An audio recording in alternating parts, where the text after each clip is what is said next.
Hi everyone, welcome back to my channel. आज हम HPSC PGT biology का जो हमारा 2023 में पेपर आया था ना, उसके PYQ डिस्कस करेंगे। देखो, जब HPSC PGT बायोलॉजी होता है वो तब होता है जब आपने HTET क्वालिफाई कर दिया। HTET क्वालिफाई करने के बाद आपका Haryana public service commission paper लेता है PGT बायोलॉजी का। वो दो पेपर लेता है, एक होता है क्वालिफाइंग पेपर, एक होता है मेन पेपर। ठीक है, तो जो क्वालिफाइंग पेपर होता है उसमें 80 मार्क्स के ऑब्जेक्टिव क्वेश्चंस आते हैं हमारे सब्जेक्ट के, और 20 मार्क्स का हमारा आता है जो जीके होगी, इंग्लिश, हिंदी होगी, जो भी हमारे नॉर्मल क्वांटिटेटिव एप्टीट्यूड होगा, उन सब में से 20 क्वेश्चन आते हैं। तो ये क्वालिफाइंग पेपर होता है। फिर हमारा मेन पेपर होता है, वो सब्जेक्टिव होता है। तो ये जो क्वालिफाइंग पेपर है उसके 80 क्वेश्चन होते हैं ऑब्जेक्टिव, जिसमें हमारी ऑप्शंस आते हैं और नेगेटिव मार्किंग होती है 0.25 की, मतलब कि 1/4 हमारी क्या होती है, नेगेटिव मार्किंग होती है। तो ये 2023 की सेकंड शिफ्ट में जो क्वालिफाइंग पेपर किया गया था उसके 80 क्वेश्चन आज हम डिस्कस करेंगे। क्यों कर रहे हैं डिस्कस? मेन पर्पज ना PYQ देखने का ये होता है कि हमें किस लेवल की स्टडी करनी है। और जब हमने सिलेबस डिस्कस किया था तो उसमें हमने देखा था मॉर्फोलॉजी ऑफ प्लांट दे रखा है, जेनेटिक्स दे रखी है, मोलिकुलर बायोलॉजी दे रखी है। तो वो तो भाई हमारी 11th-12th में भी आती है, वो सारे ही एग्जाम में पूछी जाती है, जैसे HTET में, PGT HTET में, KVS में, NVS में, DSSB में। पर सबका लेवल अलग है। जैसे DSSB का भी लेवल हमारा 11th-12th होता है, पर उसमें स्टैटिस्टिक्स भी पूछी जाती है, कुछ टेक्निक भी पूछी जाती है एग्जाम में। HTET का देखें तो HTET में मोस्टली 11th-12th ही होता है। तो ऐसे देखा जाए थोड़ा सा एडवांस ला लो, ग्रेजुएशन तक किसी ने पूछ लिया किसी टॉपिक में, बट ज़्यादा एडवांस नहीं होता। पर जब हम HPSC की बात करते हैं ना, तो HPSC हमारा एडवांस क्वेश्चन भी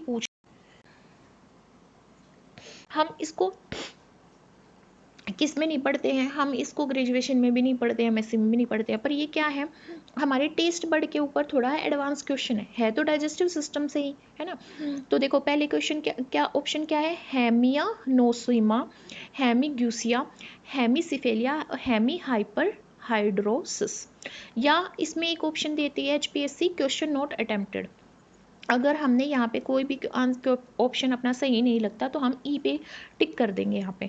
ठीक है, तो यहाँ पे क्या है, absence of sense of taste on one side of tongue is known as, इसका करेक्ट आंसर क्या है, हेमीग्यूसिया है। जब टेस्ट सेंसेशन एक साइड में टंग के खत्म हो जाती हैं तो उसको हेमीग्यूसिया बोला जाता है। हेमी का मतलब होता है वन साइड, हेमी का मतलब हाफ होता है ना, हाफ होता है। ठीक है, हाफ का मतलब कि one side of the tongue है ना, वन साइड ऑफ टंग। ठीक है, ग्यूसिया का मतलब क्या होता है, टेस्ट। ग्यूसिया का मतलब क्या होता है, टेस्ट। ये टेस्ट से रिलेटेड है। ठीक है, और ऑप्शन क्या दे रखे हैं इसमें, और ऑप्शन दे रखे हैं जैसे हेमिया नोसोमिया। ठीक है, जो फर्स्ट ऑप्शन है, फर्स्ट ऑप्शन का मतलब है loss of smell on one side. इसका मतलब क्या होता है, हेमी मतलब हाफ, और यहाँ पे लॉस ऑफ स्मेल, यहाँ पे इसका मतलब क्या होता है, लॉस ऑफ स्मेल। स्मेल का लॉस होता है वन साइड में। ठीक है, हेमीसिफेलिया का मतलब क्या है, सिफेलिया ब्रेन से रिलेटेड है, हेड से रिलेटेड है। तो जब कौन जेनाइटल डिफेक्ट होता है हेड में, तो हेमीसिफेलिया होता है। हेमी हाइपर हाइड्रोसिस, जब स्वेटिंग होती है एक साइड में, बॉडी की एक साइड में, जब ज़्यादा स्वेटिंग होती है तो हाइपर हाइड्रोसिस मतलब स्वेटिंग। सिफेलिया है तो कॉन्जेनाइटल डिफेक्ट है हेड में, और इसका मतलब है स्मेल का लॉस, और इसका मतलब है लॉस ऑफ टेस्ट। पर हेमी है तीन चारों में ऑप्शंस में, मतलब कि वन साइड में है। ठीक है, वन साइड में है। नेक्स्ट क्वेश्चन देखेंगे भाई। नेक्स्ट क्वेश्चन क्या है, नेक्स्ट क्वेश्चन बोलता है हमारा यहाँ पे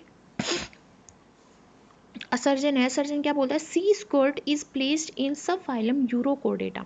जो सी स्कर्ट होती है उसको सब फाइलम यूरोकोडेटा में रखा गया है। ठीक है, वो सब फाइलम यूरोकोडेटा यानी कि ट्यूनिकेटा में आती है, ये बात ठीक है। ठीक है, फिर आगे रीजन क्या बोला गया, notochord is present only in the tail of sea squirt larva. तो जो यूरोकोडेट होते हैं उसमें नोटोकोड लार्वल की टेल में ही होती है, और एडल्ट में क्या हो जाती है, डिसअपियर हो जाती है। ठीक है, इसी वजह से इनको यूरोकोडेटा बोला जाता है। यूरो का मतलब क्या होता है, टेल। यूरो का मतलब क्या होता है, टेल। ठीक है, टेल में प्रेजेंट होती है।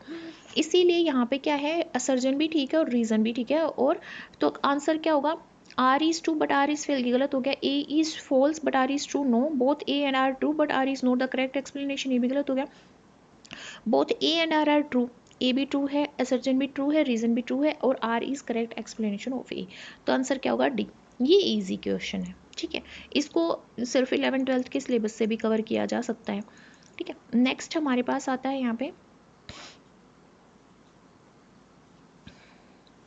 नेक्स्ट आता है क्वेश्चन नंबर 3। क्वेश्चन नंबर 3 क्या बोलता है, Bacterial cells getting embedded in a sheath of mucilage to prevent their desiccation are called. Bacterial cells जो इम्बेंड हो जाती है म्यूसिलेज की शीट में अपने डेसिकेशन को प्रिवेंट करने के लिए, उनको क्या बोला जाता है? जूग्लोया, फोरस्पोर या फिर एंडोस्पोर या आर्थ्रोस्पोर, या क्वेश्चन अटेम्प्ट नहीं किया गया। तो इसका करेक्ट आंसर क्या होता है? जूग्लोया। जूग्लोया क्या होता है? एक मास होता है बैक्टीरियल सेल का, जब वो मास है जो बैक्टीरियल सेल का वो जेलेटिनियस म्यूसिलेज मैट्रिक्स में इम्बेंडेड हो जाता है, उसमें फंस जाता है, जिसकी वजह से बैक्टीरिया ड्राई नहीं होते और ये जो म्यूसिलेज होता है ये उनको अटैचमेंट में भी हेल्प करता है। एंडोस्पर्म का फॉर्म होते हैं, ये अनफेवरेबल कंडीशन में फॉर्म होते हैं, बैक्टीरिया ही फॉर्म करता है, और ये रेजिस्टेंट बॉडी होती है जिसमें बैक्टीरिया मेटाबॉलिकली एक्टिव होता है बट रिप्रोडक्शन नहीं करता। फोरस्पोर जो होते हैं ये एंडोस्पर्म की डेवलपिंग स्टेज होती है। ये क्या होती है? एंडोस्पोर की डेवलपिंग स्टेज होती है। ठीक है, एंडोस्पोर की क्या होती है? ये डेवलपिंग स्टेज होती है। फिर हम बात करें यहाँ पे आर्थ्रोस्पोर की, तो जो आर्थ्रोस्पोर होते हैं, जो स्पोर होते हैं वो फॉर्म किए जाते हैं जब हाइपर फ्रेगमेंट हो जाए, मतलब जैसे ये हमारी इस तरह से होती है फंगस। ठीक है, तो मान लो ये हाइफा यहाँ से बीच से टूट गया, इतना हो गया, तो ये फ्रेगमेंटेशन ऑफ हाइफा से फॉर्म होते हैं। ठीक है, फ्रेगमेंटेशन ऑफ हाइफा से फॉर्म होते हैं।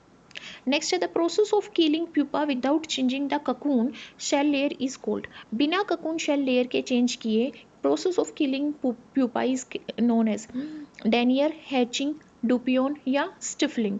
क्या बोला जाता है इसको? सेरिकल्चर का है ये क्वेश्चन।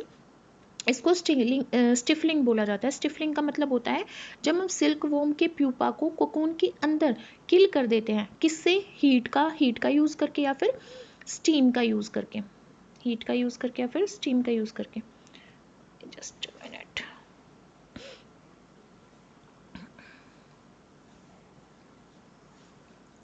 ठीक है, किसका यूज़ करके? हीट का यूज़ करके या फिर स्टीम का यूज़ करके जब हम किल करते हैं किसको? अपने प्यूपा को। ठीक है, तो उसको क्या बोलते हैं? स्टिफलिंग बोलते हैं। इससे मोथ जो है वो डैमेज्ड अमर्ज नहीं कर पाती ककून से, मोथ अमर्ज नहीं कर पाती और सिल्क फिलामेंट को डैमेज नहीं कर पाती। ठीक है, नेक्स्ट क्वेश्चन है हमारे पास the original specimen used as nomenclature type. ये भी हमारा इजी क्वेश्चन है। ओरिजिनल स्पेसिमेन जिसको नोमेनक्लेचर टाइप की फॉर्म में यूज़ किया जाएगा वो सिन टाइप होता है, टोपो टाइप होता है, पैरा टाइप या होलो टाइप होता है। करेक्ट आंसर क्या है? होलो टाइप होता है। होलो टाइप क्या है? सिंगल स्पेसिमेन जिसको ऑथर डिज़ाइन करता है और ये नेम बियरिंग टाइप स्पेसिमेन होता है। ठीक है, ये परमानेंट रेफरेंस की फॉर्म में यूज़ किया जाता है उस पर्टिकुलर स्पीसीज के लिए। सिन टाइप क्या होता है? बहुत सारे स्पेसिमेन जिनका कोई भी होलो टाइप डिज़ाइन नहीं किया गया हो। पैरा टाइप क्या होता है? एडिशनल स्पेसिमेन जो होलो टाइप के साथ में दिया जाता है। भाई एडिशनल स्पेसिमेन, अगर होलोटाइप गायब हो गया, मर गया, खो गया, जो मरा हुआ तो होता ही है, खैर खो गया, गायब हो गया, जो भी है, लॉस्ट हो गया, तो पैराटाइप का यूज़ किया जाएगा। टोपो टाइप क्या होता है? जो लोकेलिटी से, जो टाइप लोकेलिटी से, जो भी लोकेलिटी हम स्टडी कर रहे हैं उससे जो कलेक्ट किए गए स्पेसिमेन उनको टोपो टाइप बोला जाता है। ठीक है, नेक्स्ट हमारे पास क्वेश्चन है क्वेश्चन नंबर 6, इनकम्प्लीट ड्वार्फ।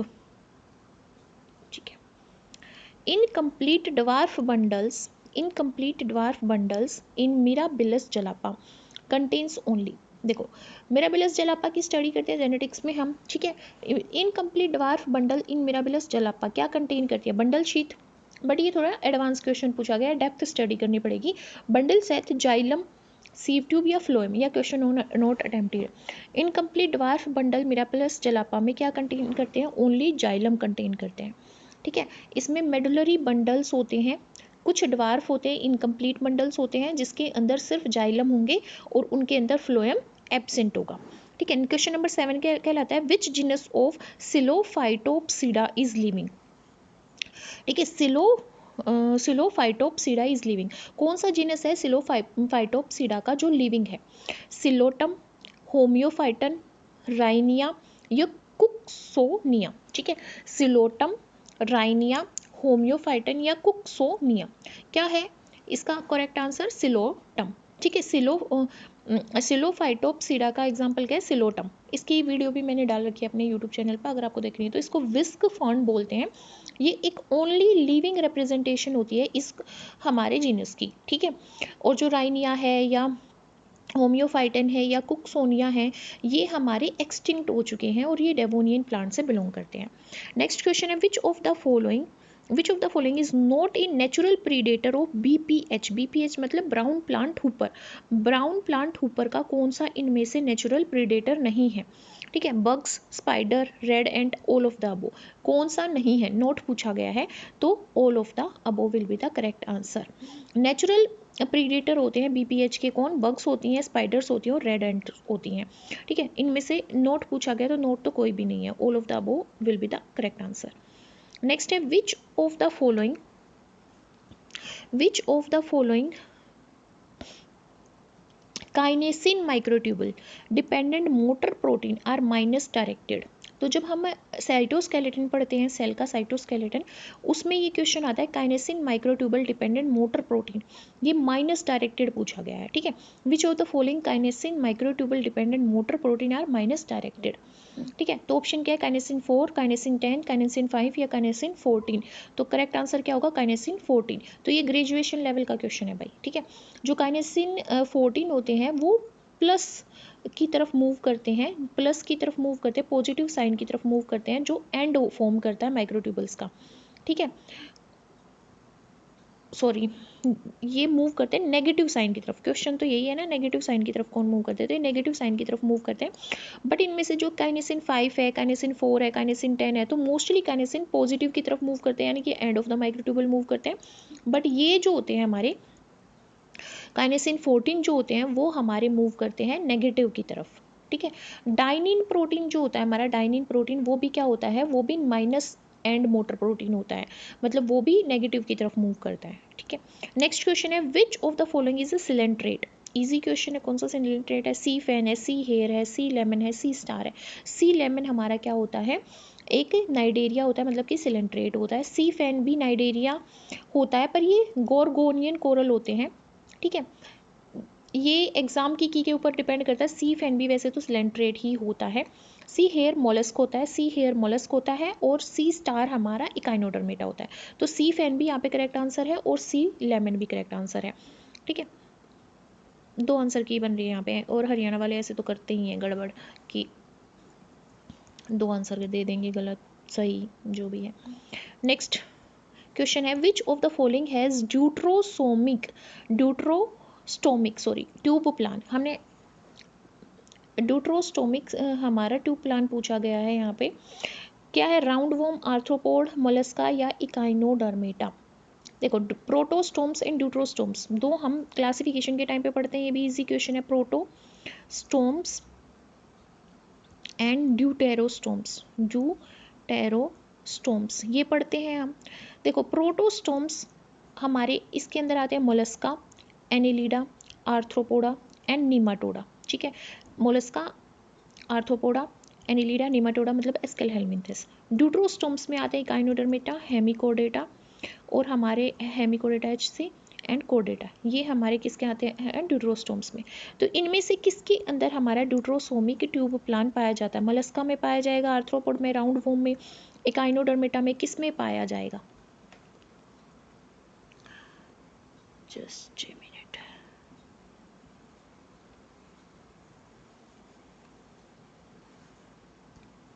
ठीक है, किस में पाया जाएगा बताओ, करेक्ट आंसर क्या होगा, इकाइनोडर्मेटा, ठीक है। इकाइनोडर्मेटा, हेमिकोडा, कोडेटा में ड्यूट्रोस्टोम्स पाए जाते हैं।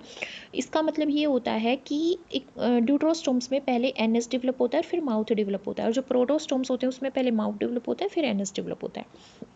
नेक्स्ट क्वेश्चन है which of the following is zygomorphic flower. ये भी इजी है।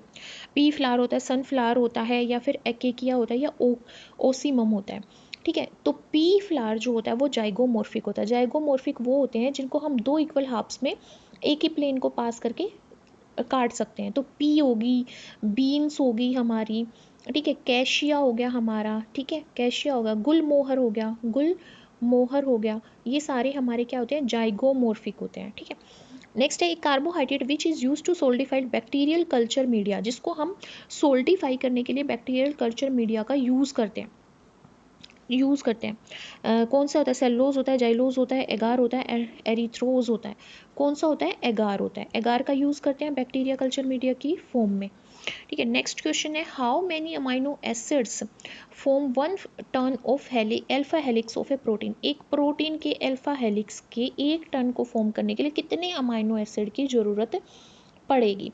कितने अमाइनो एसिड की जरूरत पड़ती है? 3.6 की पड़ती है। एक अल्फा हेलिक्स के अंदर 3.6 अमाइनो एसिड होते हैं एक टर्म में। टर्न एक टर्न, इस तरह से एक टर्न जो होता है, और इसकी पिच जो होती है वो 5.4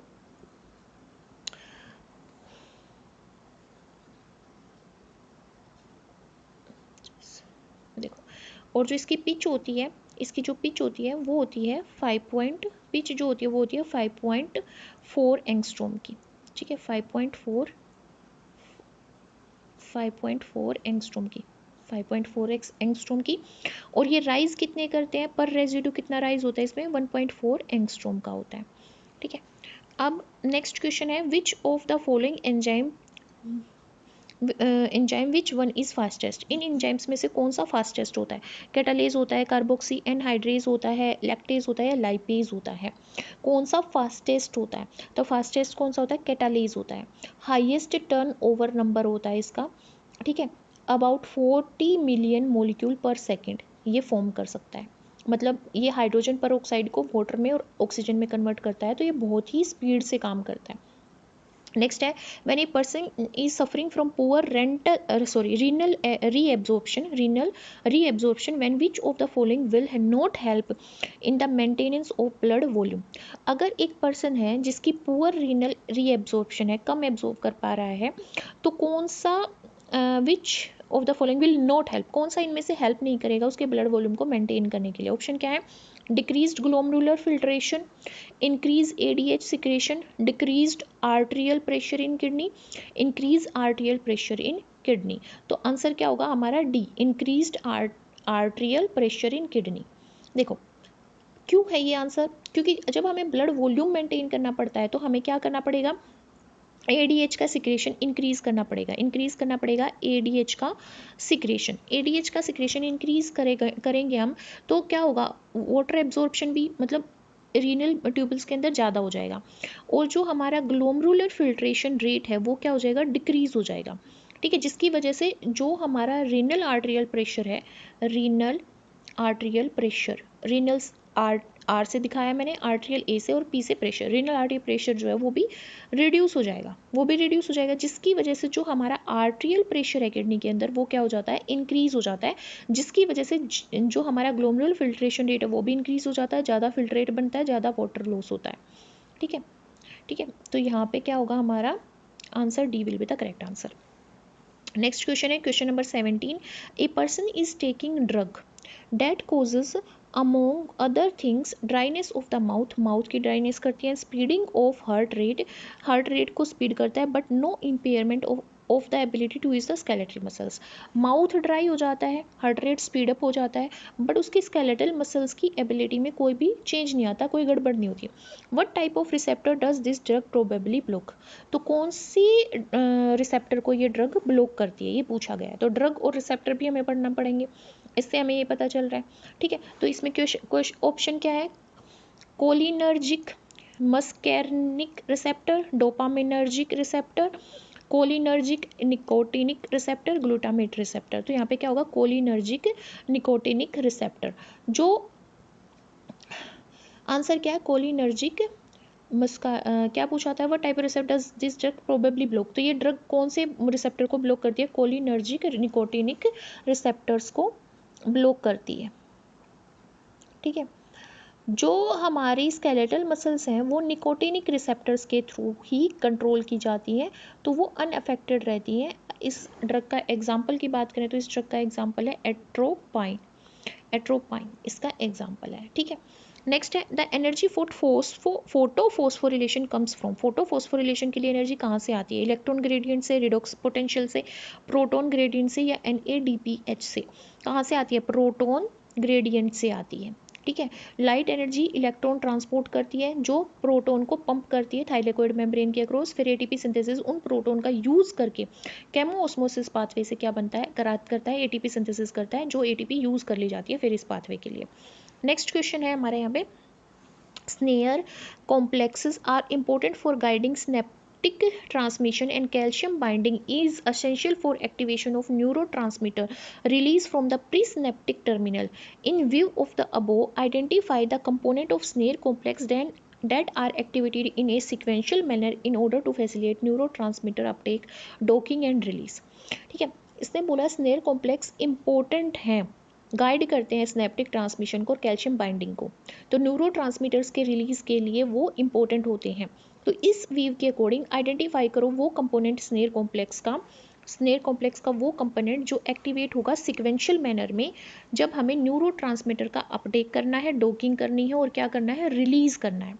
ठीक है, तो इसमें से पहला ऑप्शन क्या है, सिनटैक्सिन, स्नेप्टोटाग्मिन, स्नेप्टोब्रेविन, स्नेप्टोटैगमिन, स्नेप्टोब्रेविन और स्नैप 25, स्नेप्टोब्रेविन, सिंटैक्स, स्नैप 25, स्नेप्टोटैगमिन और सेंटैक्स। ये भी हमारा ग्रेजुएशन लेवल का टॉपिक है। ठीक है, तो इसमें क्या आएगा, हमारा option C will be the correct answer. C correct होगा, स्नेप्टोब्रेविन, सिंटैक्सिन और स्नैप 25। स्नेप्टोब्रेविन क्या है, स्नेप्टोब्रेविन एक वेसिकल, क्या है ये, वेसिकल मेम्ब्रेन है। स्नेप्टोब्रेविन वी स्नेयर है, ये वी स्नेयर मतलब कि वेसिकल मेम्ब्रेन है, वी स्नेयर है। ठीक है, और जो हमारे पास सिंटैक्सिन है, ये प्री सिंपैथेटिक मेम्ब्रेन है, ये टी स्नेयर है, ऐसे क्यों हो जाता है इसमें, देखो ये टी स्नेयर है। ठीक है, ये टी स्नेयर है मतलब प्री सिनेप्टिक मेम्ब्रेन है। और जो स्नैप 25 है ये भी क्या है, प्री सिनेप्टिक मेम्ब्रेन, यानी कि ये भी क्या है, टी स्नेयर है। क्या है, टी स्नेयर है। ठीक है, अब देखो जब कैल्शियम एंटर करती है तो जो स्नेप्टोटैगमिन है वो कैल्शियम सेंसर का काम करता है, तो ये फ्यूजन करवाता है स्नेयर कॉम्प्लेक्सेस का, जिसमें वी स्नेयर, टी स्नेयर हमारे फ्यूज करेंगे। ठीक है, ताकि न्यूरोट्रांसमीटर रिलीज हो सके। तो जो कोर स्नेयर कॉम्प्लेक्स है वो स्नेप्टोब्रेविन, सिंटैक्सिन और स्नैप 25 है, जो हमारा सही ऑप्शन है जब भी हमें डोकिंग रिलीज करनी होगी किसकी, न्यूरोट्रांसमीटर्स की। ठीक है, नेक्स्ट हमारे पास आता है यहाँ पे question number 20।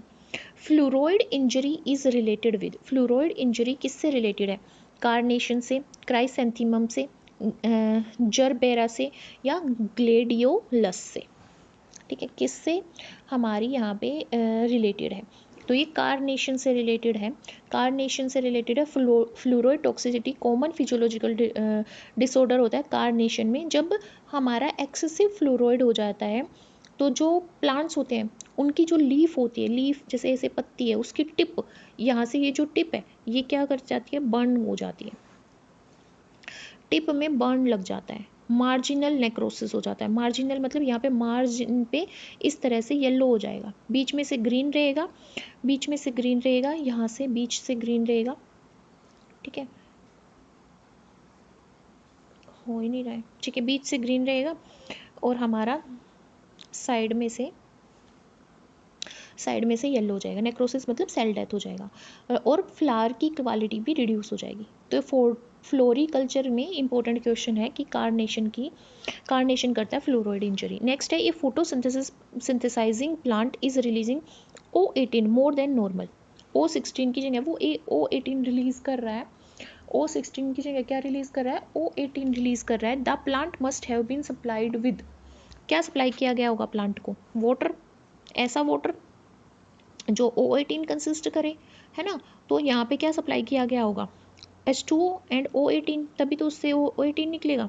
This biomolecule on the cell membrane that help in cell recognition, carbohydrate tag of glycolipids, carbohydrate tag of glycoproteins, protein tag of lipoproteins, protein tag of glycoprotein। इसमें पूछा है कौन सा बायोमोलिक्यूल सेल मेम्ब्रेन के ऊपर present होता है जो सेल रिकॉग्निशन में हेल्प करता है। तो सेल रिकॉग्निशन में कार्बोहाइड्रेट हेल्प करते हैं जो ग्लाइकोप्रोटीन की फॉर्म में प्रेजेंट होते हैं, तो B will be the correct answer. ठीक है, जो ग्लाइकोकैलिक्स फॉर्म करते हैं, ब्लड ग्रुप एंटीजन भी इनको बोला जाता है, ब्लड ग्रुप की पहचान भी इसी से होती है। क्वेश्चन नंबर 23 क्या कहता है, जो ह्यूमन हार्मोन्स है ठीक है। Hormones produced by placenta in humans, placenta कौन सा हार्मोन प्रोड्यूस करती है? Human chorionic gonadotrophin hormone, human placental lactogen, HPL, estrogen और progesterone. A will be the correct answer. और ऑप्शंस देखें, ह्यूमन कोरियोनिक गोनाडोट्रोफिन ये ठीक है, प्रोलैक्टिन नहीं करेगी, एस्ट्रोजन करेगी और प्रोजेस्ट्रोन भी करेगी, तो ये नहीं है ऑप्शन। ह्यूमन कोरियोनिक गोनाडोट्रोफिन ये करेगी, ह्यूमन प्लेसेंटल लैक्टोजन ये भी करेगी, टेस्टोस्टेरोन नहीं करेगी, प्रोजेस्ट्रोन भी करेगी। ह्यूमन कोरियोनिक गोनाडोट्रोफिन ये भी करेगी, ह्यूमन प्लेसेंटल लैक्टोजन ये भी करेगी, एस्ट्रोजन भी करेगी, ये नहीं करेगी FSH को। तो हमारा करेक्ट आंसर क्या रहेगा? ए। नेक्स्ट क्वेश्चन है, which of the following is wrongly matched pair, इनमें से कौन सा रोंगली मैच्ड पेयर है? ठीक है, रोंगली मैच्ड पेयर कौन सा है इनमें से? Just a minute.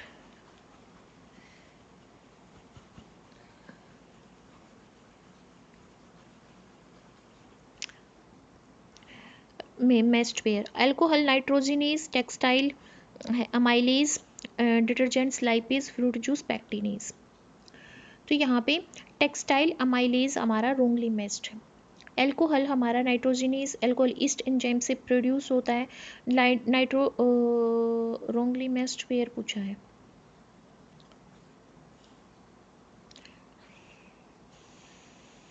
Textile amylase ठीक है, टेक्सटाइल अमाइलेज हमारा A will be the wrong answer होगा, क्योंकि एल्कोहल नाइट्रोजिनेज एंजाइम थोड़ी ना ईस्ट प्रोड्यूस करती है, ईस्ट एंजाइम से प्रोड्यूस्ड होती है।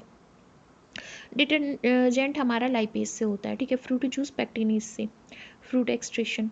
टेक्सटाइल इंडस्ट्री में अमाइलेज यूज़ किया जाता है जब हम कॉटन फैब्रिक का यूज़ कर रहे हैं, और सेलुलेज भी यूज़ किया जाता है, तो A will be the correct answer, wrongly matched में ए होगा यहाँ पे। नेक्स्ट क्वेश्चन है हमारे पास, a pollen grain from tetraploid plant fuses with egg of diploid plant, the resulting seed will have.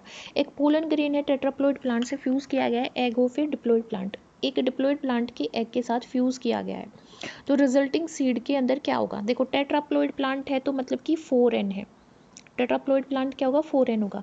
अब इसका जब पोलन निकलेगा तो वो म्यूसिस डिवीजन करके निकलेगा, है ना, तो वो हैप्लोइड मतलब 2N number of chromosome consist करेगा, हाफ नंबर ऑफ क्रोमोसोम हो जाएंगे, ठीक है। अब जब वो प्लांट पोलन ग्रेन होगा, अब डिप्लॉयड प्लांट के अंदर भी डिप्लॉयड प्लांट है हमारे पास, डिप्लॉयड प्लांट का एग है, तो जो डिप्लॉयड प्लांट है डिप्लॉयड प्लांट जो है वो भी क्या होगा? 2N number of chromosome consist करेंगे। अब इसमें भी म्यूसिस होगा, तो इसका जब एग बनेगा तो वो तो N नंबर ऑफ क्रोमोसोम बनेगा, N बनेगा, तो उसकी जब पोलर न्यूक्लियाई बनेंगी तो N+N बनेंगी, मतलब कि 2N बनेंगी। तो जब एम्ब्रियो की फॉर्मेशन होगी, यहाँ पे एम्ब्रियो बनेगा, जब एम्ब्रियो बनेगा तो 2N तो हमारा पोलन ग्रेन से आ जाएगा, है ना, 2N तो हमारा किससे आ जाएगा? पोलन ग्रेन से आ जाएगा, ठीक है। और हमारा N यहाँ से आ जाएगा, एग से, एग N हमारा एग से आ जाएगा, तो कितना बनेगा? 3N बनेगा, ठीक है। पर एंडोस्पर्म में दो न्यूक्लियाई फ्यूज होते हैं, तो एंडोस्पोर की जब बात करेंगे, जब हम किसकी बात करेंगे? एंडोस्पोर की। एंडोस्पोर में हमारा ट्रिपल फ्यूजन होता है एंडोस्पोर के अंदर, तो उसमें तो दो तो पोलन 2N तो पोलन ग्रेन के आगे, दो पोलर न्यूक्लियाई होगी, मतलब 2N उनके आगे, तो एंडोस्पोर में तो 4N होंगे और हमारे एम्ब्रियो में 3N होंगे। यहाँ पे अब इसका आंसर देते हैं,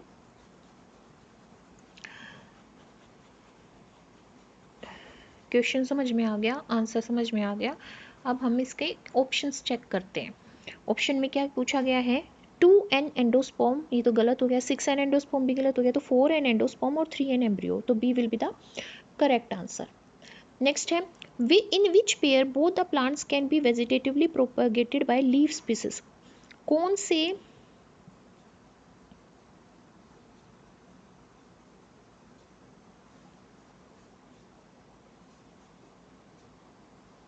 जस्ट मिनट, हाँ ठीक है, ऐसा पूछा, in which pair both the plants can be vegetatively propagated by leaf species, vegetatively propagate किए जा सकते हैं लीफ स्पीसीज के थ्रू, ब्रायोफाइलम और कालांकोए या एगेव एंड कैलांकोए में, और क्राइसेंथेमम अगेव में, एस्पेरागस और ब्रायोफाइलम में।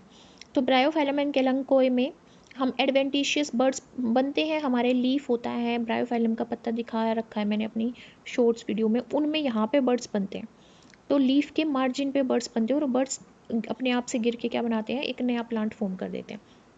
तो यहाँ पे करेक्ट आंसर क्या होगा, A will be the correct answer. Next है मेमरी ग्लैंड्स आर मॉडिफाइड।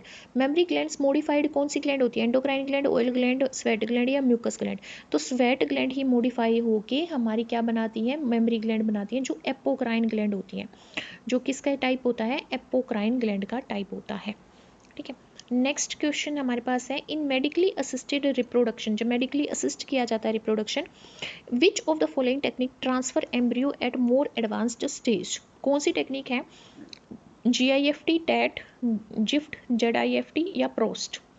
देखो GIFT का मतलब क्या है, gametes transfer into fallopian tube, जिसमें गेमेट यानी कि ओवा भी और स्पर्म भी फेलोपियन ट्यूब में ट्रांसफर किए जाएंगे। जिफ्ट में क्या होता है, जाइगोट या अर्ली एम्ब्रियो 8 ब्लास्टोमर की स्टेज तक वो फेलोपियन ट्यूब में ट्रांसफर की जाएगी।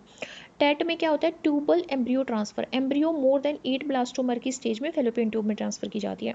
और प्रोस्ट कोई भी स्टैंडर्ड आर्टिफिशियल इंसेमिनेशन की टेक्निक नहीं है, आर्टिफिशियल मतलब जो भी है मेडिकली असिस्टेड रिप्रोडक्शन की ये टेक्निक नहीं है। तो टैट में क्या होता है, मोर एडवांस्ड एम्ब्रियो जाती है, तो that will be the correct answer, C will be the correct answer. Next है, the signals for parturition originates from, parturition के सिग्नल कि हाँ अब डिलीवरी होनी है, इसके सिग्नल कहाँ से हमारे ओरिजिनेट होते हैं। ऑक्सीटोसिन रिलीज जब मैटरनल पिट्यूटरी से होता है तब होते हैं, या फुली डेवलप्ड फिटस हो जाए तब प्लेसेंटा से, या placenta as well as fully developed foetus. तो D will be the correct answer, placenta से भी सिग्नल आते हैं और फुली डेवलप्ड फिटस से भी आते हैं। एनसीईआरटी के अकॉर्डिंग यही क्वेश्चन है। ठीक है, एनसीईआरटी के अकॉर्डिंग तो जो पार्ट्यूरेशन है, लेबर है, वो फिटल इजेक्शन रिफ्लेक्स से स्टार्ट होता है। ठीक है, फुली डेवलप्ड फिटस और प्लेसेंटा से, according to NCERT. Next, identify the correct statement on inhibin. Inhibin क्या करता है, इनहिबिट करता है secretion of LH, FSH and prolactin का, is produced by granulosa cells in ovary and inhibit the secretion of follicular stimulating hormone, is produced by granulosa cells in ovary and inhibit the secretion of LH, is produced by nerve cells in testes and inhibit the secretion of LH। तो B यहाँ पे correct answer है, granulosa cells inhibin hormone को release करती है ovary में, जो FSH की सिक्रेशन को इनहिबिट करता है। ठीक है, ये ग्रेनुलोसा सेल्स ओवेरी में इसको सिक्रेट करती हैं, और टेस्टिस के अंदर सर्टोली सेल्स या nurse cells Sertoli cells secrete करती हैं। प्राइमरी फंक्शन इसका FSH को ब्लॉक करना होता है, फॉलिकुलर स्टिमुलेटिंग हार्मोन को ब्लॉक करना होता है। ठीक है, इसको ये ब्लॉक कर देगा। Next, if the menstruation cycle is of 35 days, अगर 35 डेज की है, then what is the risk period, cycle start on first day. ठीक है, तो रिस्क पीरियड क्या होगा उसका, 9 to 7th day, 16 to 21 4th day, 11th to 18th या 18 to 35, 16 to 24th डे होगा उसका। ठीक है, रिस्क डे का मतलब है कि ओवुलेशन पीरियड उसका कब होगा, तो 14th डे होता है नेक्स्ट मेंस्ट्रुएशन साइकिल के। तो यहाँ पे 35 डेज की है, तो 16 to 24th डे के बीच में होगा उसका ओवुलेशन डे। ठीक है, मतलब 21st डे को उसका ओवुलेशन होगा। फर्टाइल विंडो होगी उसकी 5 दिन की, बिफोर ओवुलेशन से पहले 5 डेज, मतलब कि 16th to 24th डे उसका फर्टाइल पीरियड रहेगा। नेक्स्ट हमारे पास क्या है, 32 question, cat cry syndrome is due to, किसकी वजह से होता है cat cry syndrome, loss of segment of 9th chromosome, loss of small segment of 5th chromosome, किसकी वजह से होता है, B will be the correct answer. 5th chromosome की शॉर्ट आर्म यानी कि 5th पी जब लॉस हो जाती है, तो इन्फेंट जब रोते हैं तो वो बिल्ली जैसे आवाज़ निकलती है। नेक्स्ट है the generic formula of double monosomic is written as, double monosomic का जेनरिक फॉर्मूला क्या होगा, डबल मोनोसोमिक जिसमें एक क्रोमोसोम मिसिंग होता है from each of 2 different homologous pair, 2 homologous pair में से दोनों के अंदर एक एक क्रोमोसोम लॉस होता है, तो 2n-1 होगा, 2n-1 होगा। ठीक है, तो यहाँ पे करेक्ट आंसर हमारा क्या होगा, C will be the correct answer. अगर यहाँ पे न्यूली सोमी पूछा जाता तो 2n-1 होता, अगर क्या पूछा जाता, न्यूली सोमी पूछा जाता, just a minute, nullisomy पूछा जाता तो ये क्या होता, लॉस ऑफ बोथ, दोनों का हो रहा है तो बी ऑप्शन होता। डबल मोनोसोमी पूछा जाता तो यहाँ पे क्या होता हमारा, डबल मोनोसोमी पूछा गया तो सी ऑप्शन है, और डबल नहीं पूछा जाता सिर्फ मोनोसोमी पूछा जाता तो ए ऑप्शन होता। ठीक है, नेक्स्ट क्वेश्चन हमारे पास है,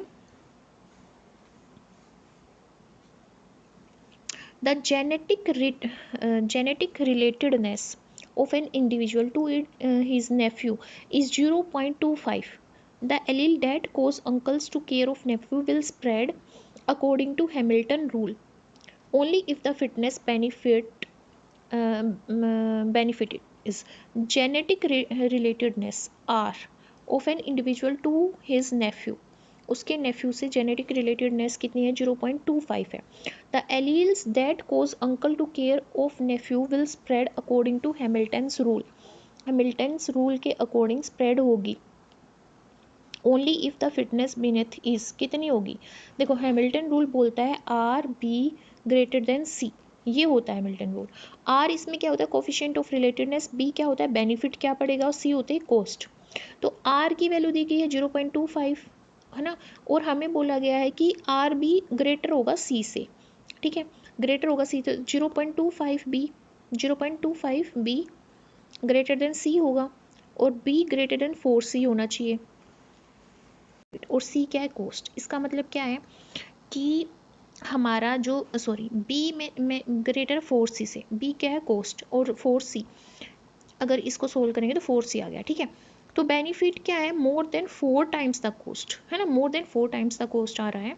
तो यहाँ पे हमारा आंसर क्या होना चाहिए, क्या होना चाहिए equal to cost of the care more than the cost of care by 25%, double the cost 4 time the cost of care. तो डी हमारा करेक्ट आंसर होना चाहिए कि 4 time the cost of care. ठीक है, नेक्स्ट क्वेश्चन क्या कहता है फ्रीक्वेंसी ऑफ 2 एलील. फ्रीक्वेंसी दे रखी है 2 एलील की. Frequency of 2 allele P and Q for a gene locus in a population of Hardy-Weinberg equilibrium R कितनी दे रखी है 0.3 एंड 0.7 दे रखी है respectively after a few generation of inbreeding. जब उनकी इनब्रीडिंग करवाई जाती है, ठीक है, जब उनकी इनब्रीडिंग करवाई जाती है तो हेट्रोजाइगस फ्रीक्वेंसी कितनी पाई जाती है 0.28 पाई जाती है. In the inbreeding coefficient in this cases inbreeding coefficient क्या होगा, इसमें इनब्रीडिंग कोफिशिएंट पूछा गया है. देखो हमारे पास क्या है पी क्या की वैल्यू कितनी दे रखी है 0.3 दे रखी है, क्यू की वैल्यू कितनी दे रखी है 0.7 दे रखी है. ठीक है, 0.3 एंड 0.7. ठीक है, अगर मेरे को हेट्रोजाइगस निकालना हो एक्सपेक्टेड हेट्रोजाइगस मतलब कि 2PQ हार्डी-विनबर्ग प्रिंसिपल से कितना आएगा 2 मल्टीप्लाई 0.3 मल्टीप्लाई 0.7. ठीक है, किसके इक्वल आएगा 0.42 के इक्वल आ गया. ठीक है 0.42 यहाँ पे मेरा आंसर आ गया. ठीक है, किसका हेट्रोजाइगस का. अब मैं जब इनब्रीडिंग कोफिशिएंट निकालती हूँ तो मेरे पास फॉर्मूला होता है H is equal to 2PQ 1 minus F का. ठीक है, 1 माइनस F का फॉर्मूला होता है यहाँ पे. ठीक है, F क्या है इनब्रीडिंग कोफिशिएंट. F क्या होता है इनब्रीडिंग कोफिशिएंट. F क्या होता है H का फॉर्मूला निकाल रहे हैं. अच्छा, हेट्रोजाइगस फ्रीक्वेंसी का फॉर्मूला निकाल रहे हैं. हेट्रोजाइगस फ्रीक्वेंसी का फॉर्मूला क्या होता है H is equal to 2PQ और 1 माइनस F. F क्या होता है इनब्रीडिंग कोफिशिएंट. ठीक है, अब देखो H हमारे पास कितना दे रखा है हेट्रोजाइगस फ्रीक्वेंसी कितनी दे रखी है 0.28.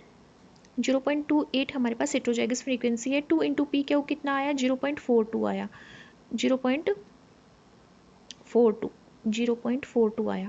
ठीक है, 1 माइनस F रखेंगे यहाँ पे तो 1 माइनस F इधर ले आई मैं तो कितना हुआ 0.28 था हेट्रोजाइगस फ्रीक्वेंसी डिवाइड बाय हमारा 2p क्या हो यानी कि 0.42.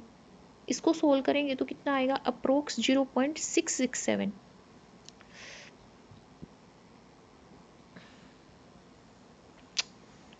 Just a minute.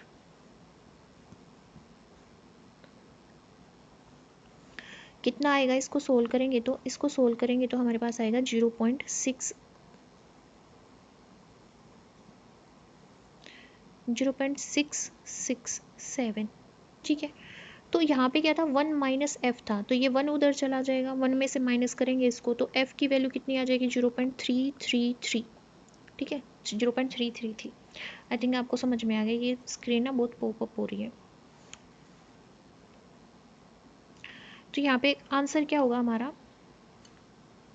0.42 0.33 0.28 या 0.67. कितना आंसर होगा 0.33.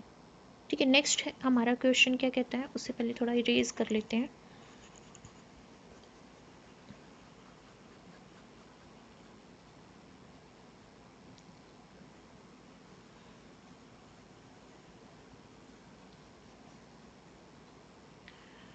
ठीक है, देखो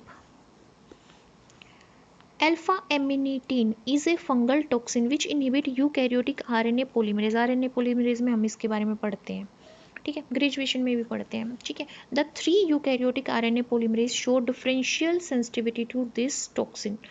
अलग अलग आरएनए पॉलीमरेज है 1 2 3, अलग अलग सेंसिटिविटी शो करते हैं इसके against. Which one of the following order higher to lower is correct in respect of sensitivity towards alpha एमिनिटीन।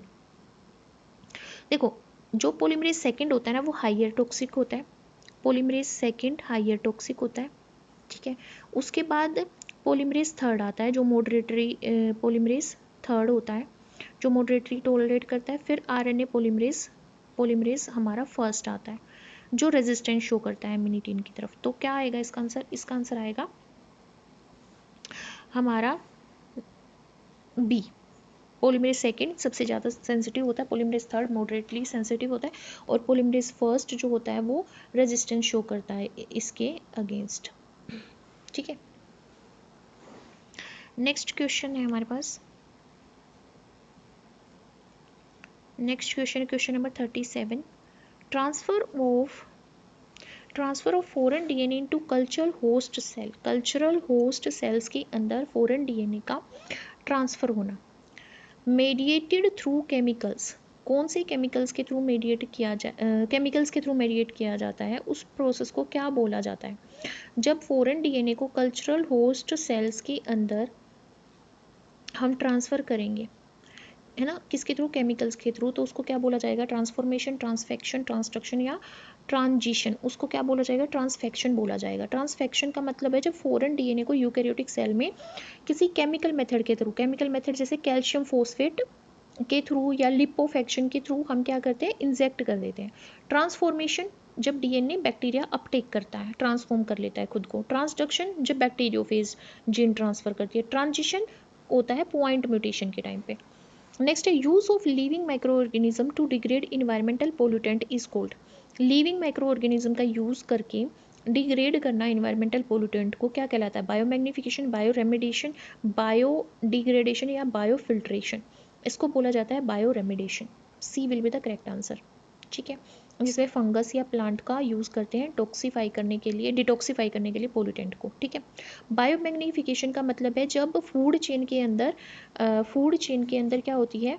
Toxin की अमाउंट बढ़ जाती है। बायोडिग्रेडेशन का मतलब होता है सब्सटेंस का माइक्रोब्स के थ्रू टूटना। बायोफिल्ट्रेशन का मतलब होता है माइक्रो ऑर्गेनिज्म का यूज़ करके फिल्टर करना। Next skin transplant was done from sister to brother. After few years brother to sister skin transplant was done but rejection occurred. The phenomena is called as, इस phenomena को क्या बोला जाता है? स्केटवर्ड्समैन reaction, इकवोल्ड सिल्मर्स effect या थियोबोल्ड Smith phenomena या स्क्यूल्स-डेल phenomena. इसको भी क्या बोला जाता है? इकवोल्ड Silchar effect, इकवोल्ड Silchar effect, सिमल्सर effect. सी, जिसमें एक ग्राफ्ट अगर हमने डोनर ए से रिसीव किया है तो रेसिपिएंट सेंसिटाइज हो जाता है डोनर एंटीजन के अगेंस्ट। अगर बाद में टिश्यू ट्रांसप्लांट भी किया जाता है रिवर्स डायरेक्शन में तो भी रिजेक्शन होता है क्योंकि इम्यून मेमोरी रह जाती है। नेक्स्ट है which of the following is the causative organism of trichomycosis axillaris. Trichomycosis axillaris एक बैक्टीरियल इन्फेक्शन होता है जो एक्सिलरी हेयर में होता है, एक्सिलरी हेयर के अंदर होता है। किसकी वजह से? कोरिन बैक्टीरियम टेनिस की वजह से। नेक्स्ट क्वेश्चन हमारे पास है क्वेश्चन नंबर 41। आधे क्वेश्चन हमारे हुए हैं अभी तक। 41 क्वेश्चन क्या कहता है? The following are precursors of endometrial carcinoma. कौन सी इनमें से प्रीकर्सर्स हैं एंडोमेट्रियल कार्सिनोमा की? एंडोमेट्रियल लाइनिंग कहाँ पे पाई जाती है? यूट्रस के अंदर पाई जाती है। कार्सिनोमा मतलब कैंसर होती है उसमें, ठीक है। कौन सा इनमें से प्रीकर्सर नहीं है? सारे प्रीकर्सर हैं, कौन सा इनमें से नहीं है उनमें से, ठीक है। तो एट्रोपिक एंडोमेट्रियम, एडिनोकार्सिनोमा इन सिटू, एटिपिकल एडिनोमेटस हाइपरप्लेशिया या सिस्टिक हाइपरप्लेशिया। तो इम्पोर्टेंट प्री कैंसरस लेसन एक टिपिकल एंडोमेट्रियल हाइपरप्लेशिया हो जाता है। तो इसमें से कौन सा रिसेप्टर नहीं होगा? डी नहीं होगा। सिस्टिक हाइपरप्लेशिया बेनाइन होते हैं और इनको ट्रू प्रीकर्सर नहीं माना जाता है एंडोमेट्रियल कार्सिनोमा के। नेक्स्ट है bio fortification is the process of improving nutritional quality of food crops by various methods. बहुत सारे मेथड के थ्रू हम फूड क्वालिटी को इम्प्रूव करने की कोशिश करते हैं, इनमें से कौन सा यूज़ नहीं करते? Genetic engineering, conventional breeding, genome editing, adding inorganic fertiliser. तो इनऑर्गेनिक फर्टिलाइजर का यूज़ करके हम क्रॉप की न्यूट्रिशनल कैपेबिलिटी को इम्प्रूव नहीं करते। नेक्स्ट है the environmental protection act was enacted in the year. Environmental protection act आया था 1986 में, ठीक है। और भोपाल गैस ट्रेजेडी जब हुई थी 1984 में हुई थी, उसके बाद इसको पास किया गया था।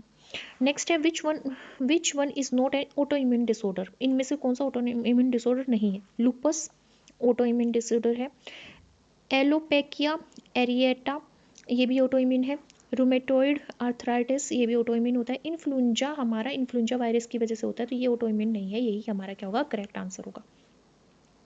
नेक्स्ट है the tetanus vaccine given to human in case of deep cut. अगर डीप कट लग गया और टेटनस वैक्सीन दी गई है तो वो डीएनए वैक्सीन है, सब यूनिट वैक्सीन है, रिकम्बिनेंट वेक्टर वैक्सीन है, टॉक्सोइड वैक्सीन है।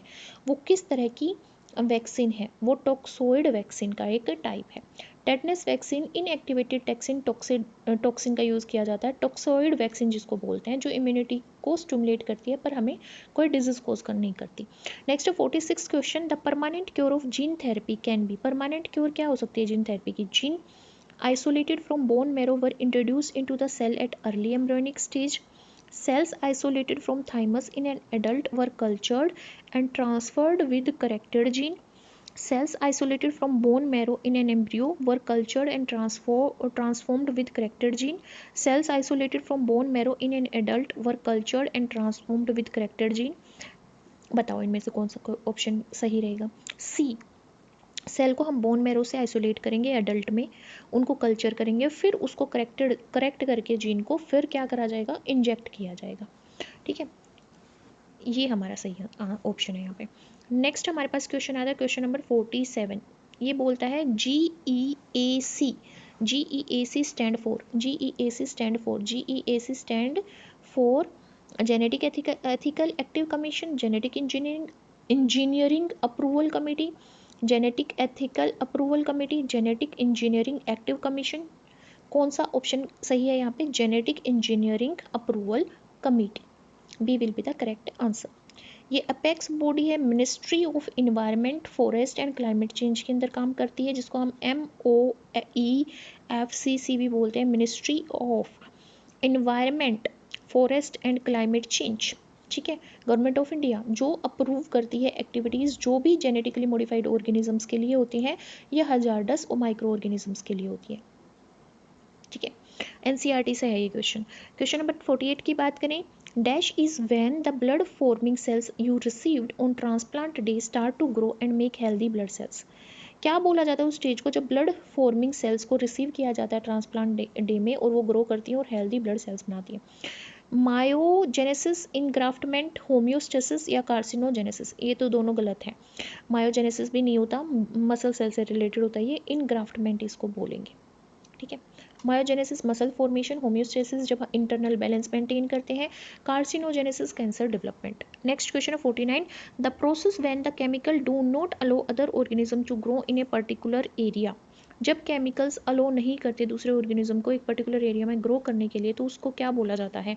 Desiccation, reclamation, sulphurification, antibiosis. क्या बोला जाता है? एंटीबायोसिस बोला जाता है। एंटीबायोसिस एक बायोलॉजिकल इंटरेक्शन है जिसमें एक ऑर्गेनिज्म ऐसे केमिकल्स या ऐसी एंटीबायोटिक या टॉक्सिन प्रोड्यूस करता है जो दूसरे ऑर्गेनिज्म की ग्रोथ को इनहिबिट करता है, दूसरे ऑर्गेनिज्म को किल करता है, जैसे पेनिसिलिन एग्जाम्पल है इसमें, पेनिसिलियम इनहिबिट करता है बैक्टीरिया की ग्रोथ को by producing penicillin only.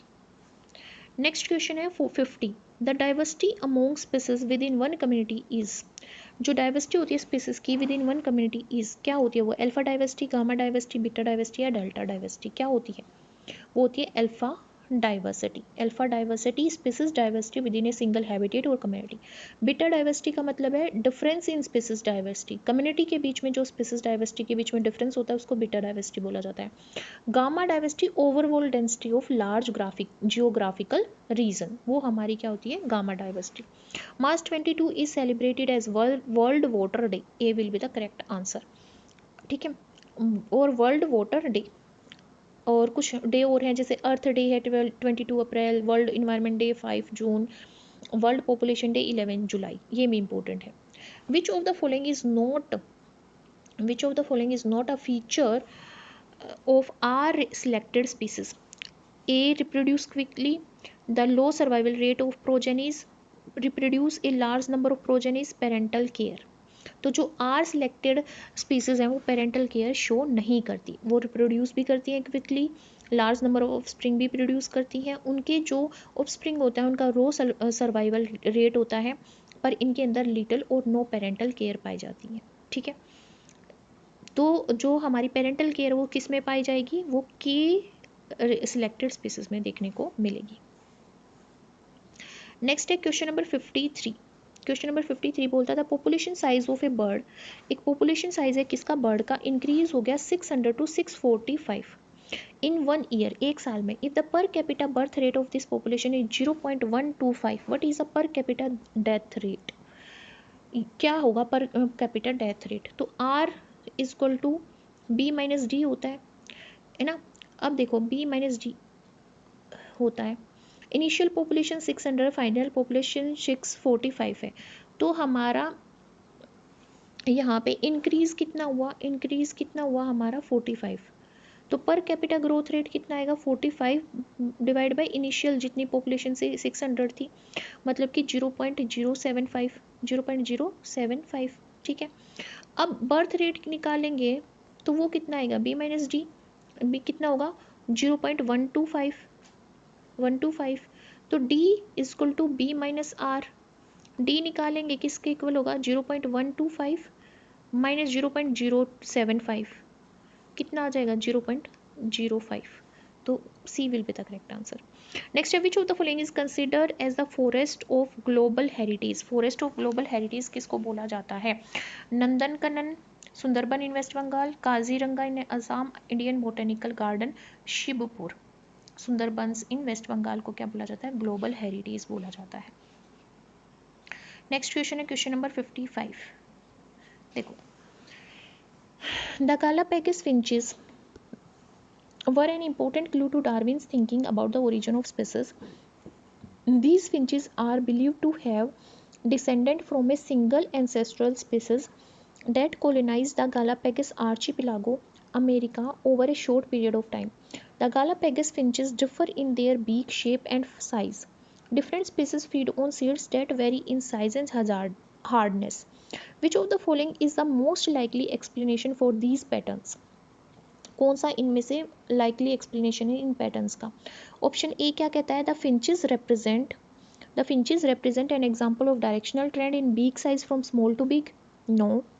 Beak shapes changed in response to different seed types and these changes were inherited by subsequent generation. No. The ancestors example पूछा है, most likely explain करेगा इस चीज को। The ancestral finches already had all the beak variation and different lineage formed that were specialised to bear different seed types to eat होगा यहाँ पे।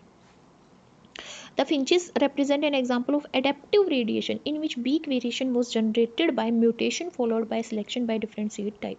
तो D will be the correct answer. ये adaptive radiation की वजह से हुआ था और जो beak variation आई वो म्यूटेशंस की वजह से आई थी जिसको सिलेक्ट कर दिया गया था डिफरेंट सीड टाइप के थ्रू, मतलब वो डिफरेंट सीड टाइप पे फिर खाने लगी थी। ये एनसीईआरटी का क्वेश्चन है।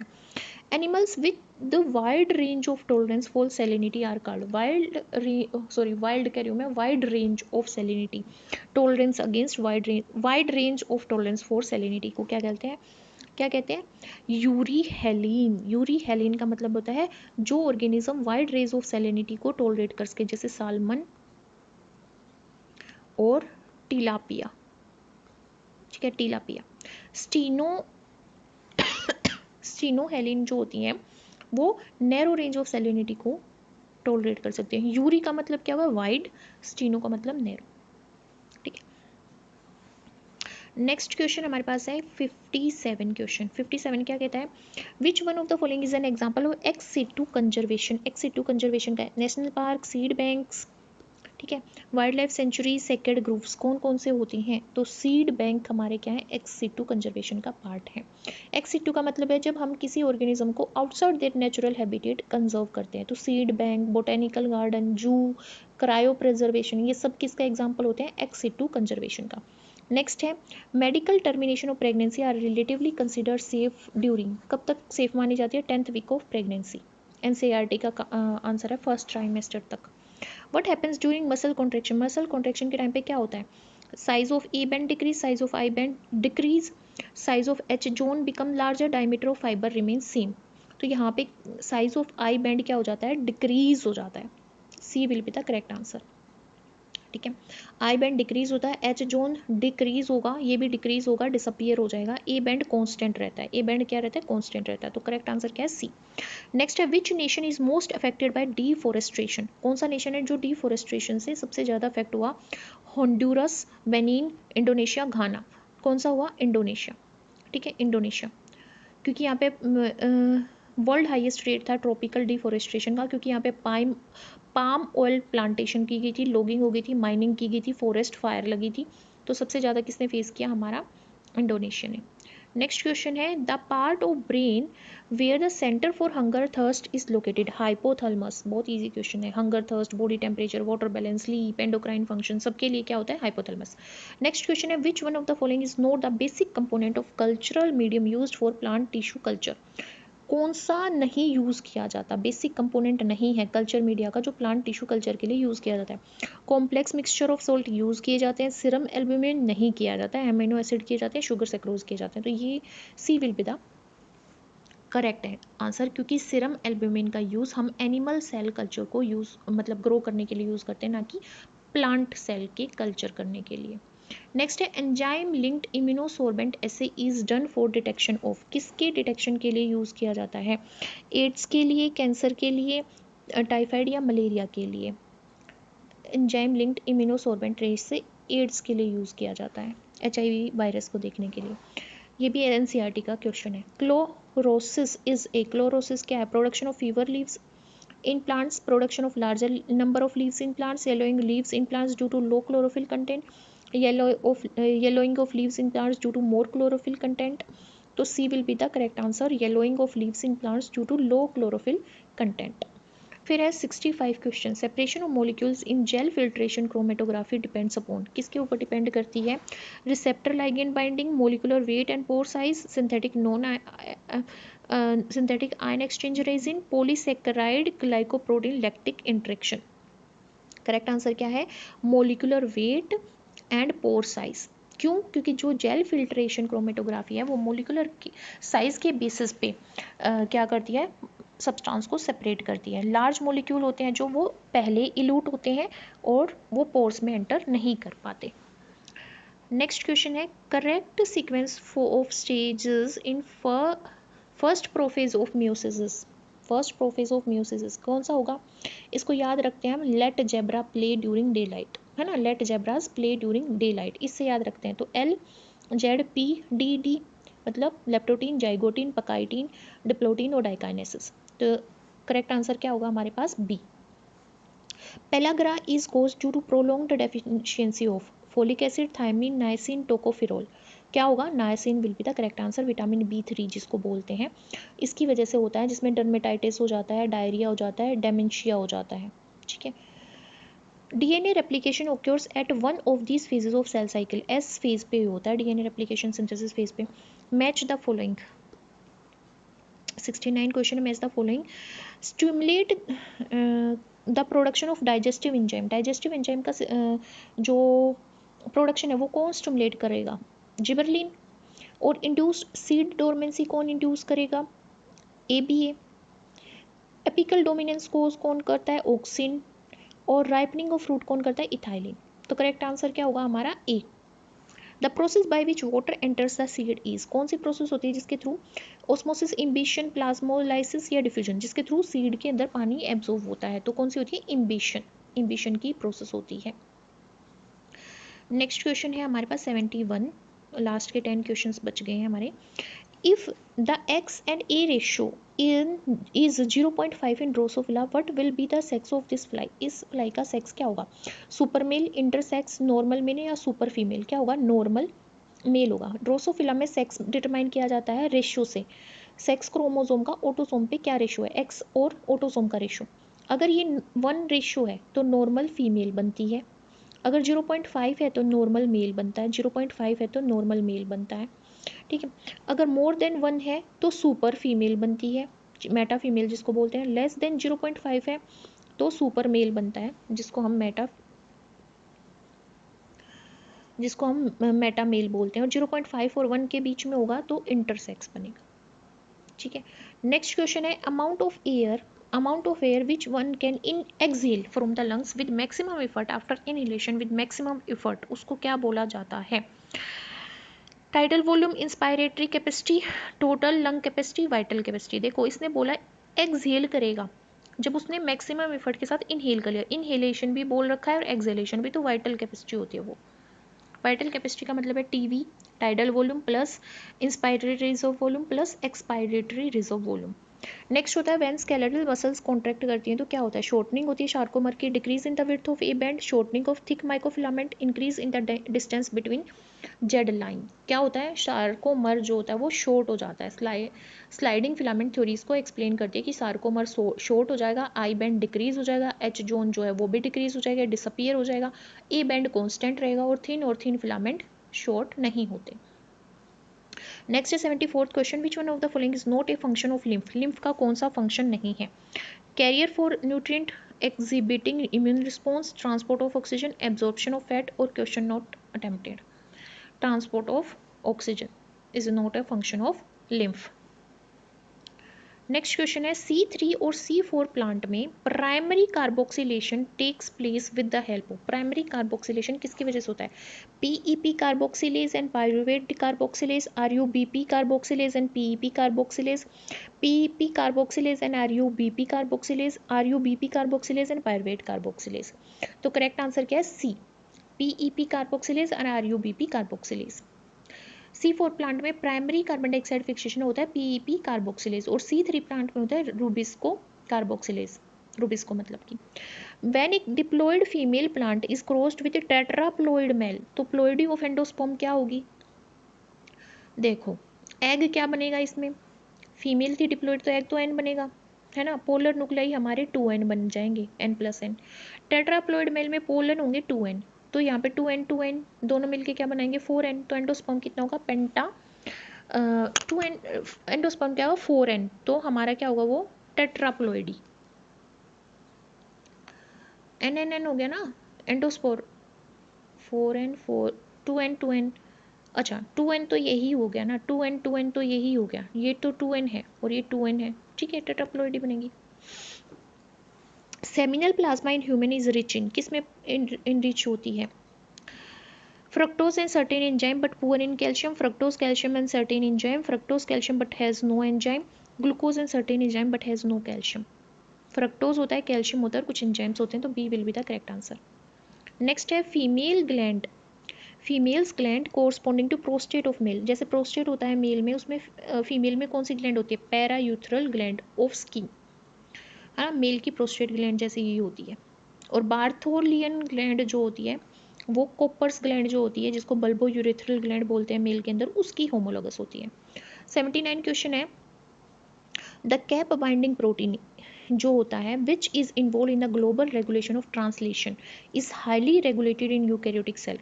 In an experiment, a researcher transfected mammalian cells with EIFE gene for its overexpression. Due to this, the cell will undergo overexpression हो रहा था इस जीन का, तो सेल क्या करेगी, अपोप्टोसिस कोई चेंज नहीं होगा, नियोप्लास्टिक ट्रांसफॉर्मेशन या डिफरेंशिएशन, क्या करेगी सेल, सेल के अंदर क्या होगा, नियोप्लास्टिक ट्रांसफॉर्मेशन होगा, ठीक है, क्योंकि ग्रोथ प्रोमोटिंग प्रोटीन का ट्रांसलेशन बढ़ जाता है, सेल प्रोलिफरेशन बढ़ जाता है, तो न्यू प्लास्टिक ट्रांसफॉर्मेशन होती है, मतलब कैंसरस सेल बन जाती है वो। अभी यहाँ पे एक क्वेश्चन हमारा बचता है जो मैंने इसमें इंक्लूड करना मैं भूल गई थी, तो हम स्लाइड से करेंगे।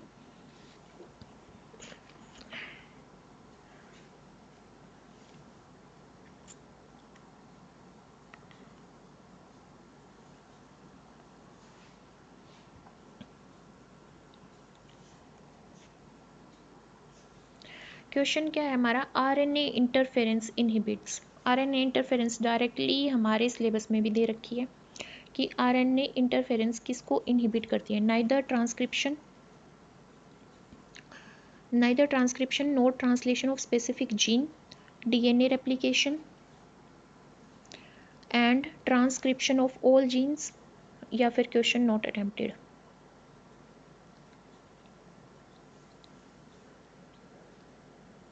तो देखो, आरएनए इंटरफेरेंस की बात करके, आरएनए इंटरफेरेंस हमारी एक टेक्नोलॉजी होती है जो क्या करती है, try to answer it in the comment section given below. एक ही क्वेश्चन रह गया है, ये आप खुद से आंसर करें कि क्या इसका आंसर होगा। ट्रांसक्रिप्शन को इनहिबिट करेगी, या ट्रांसलेशन ऑफ स्पेसिफिक जीन्स, या डीएनए रेप्लिकेशन करेगी, या ट्रांसक्रिप्शन ऑफ ऑल जीन, या आप इसको अटेम्प्ट नहीं करना चाहोगे। बहुत ईजी है वैसे, ये ग्रेजुएशन का टॉपिक है, क्लास 11-12 में तो नहीं आता। तो एचपीएससी के पेपर को जब हमने अभी किया तो हमें क्या पता चला कि भाई इसमें हायर लेवल के भी क्वेश्चंस आते हैं, ग्रेजुएशन लेवल के, एमएससी लेवल के आते हैं। कुछ टॉपिक्स हमें डेप्थ में स्टडी करने हैं, कुछ टॉपिक्स हमें एनसीईआरटी से स्टडी करनी है। एनसीईआरटी तो करनी ही है क्योंकि डायरेक्ट लाइन दे रखी है एनसीईआरटी के पेपर में, ठीक है, पर कुछ एडवांस टॉपिक भी दे रखे हैं, ठीक है। तो मिलते हैं नेक्स्ट वीडियो में, जिसमें अभी हमें पता चल गया कि हमें क्वेश्चंस कैसे अप्रोच करने हैं। तो अभी हमने जो भी टॉपिक कवर किए हैं अपनी थ्योरी सेक्शन में, उससे रिलेटेड मैं एमसीक्यू सीरीज भी लेके आऊँगी। तो stay tune with me and support me guys, like, subscribe and share my channel as much as you can.